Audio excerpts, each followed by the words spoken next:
కనిపెట్టుకునేది నుదుటి పైన. విలువ ముఖ్యము కాదు, ఎక్కడ పెట్టుకుంటాము అనేదే ముఖ్యము.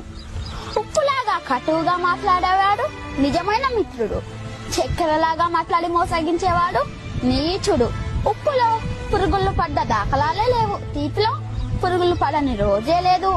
ఏడుస్తూ ఈ లోకానికి అడుగెడతావు, ఏడుపుస్తూ లోకాన్ని వదిలి వెళ్ళిపోతావు.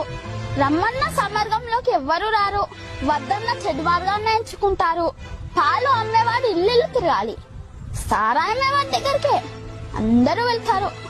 పాలల్లో నీళ్లు కలిపినావా అని అడుగుతారు, ఖరీదైన సారాయిలో నీళ్లు కలుపుకొని తాతరు. పెళ్లి ఊరేగింపులో బంధుమిత్రుల ముందు వడ్డు వెనకాల, శవయాత్రలో శవము ముందు బంధుమిత్రులు వెనకాల. శవాన్ని ముట్టినందుకు స్నానం చేస్తారు, మూగజీవులను చంపి పూజిస్తారు. కొవ్వొత్తుని వెలిగించి చనిపోయిన వారిని గుర్తు చేసుకుంటారు. కొవ్వొత్తుని ఆర్పి జన్మదినాన్ని ఆచరిస్తారు. హే మానవ, పుట్టినప్పుడు జాతకము, మధ్యలో నాటకము, చావగానే సూతకము, అయినా గదు జనుల మధ్య కౌతకము.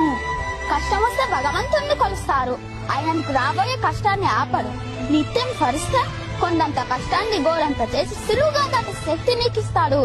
నిన్ను కష్టాలు కుంభవృష్టిలా ముంచేస్తే నీకు గొడుగు పెట్టి కాపాడుతాడు, గుర్తుంచుకో.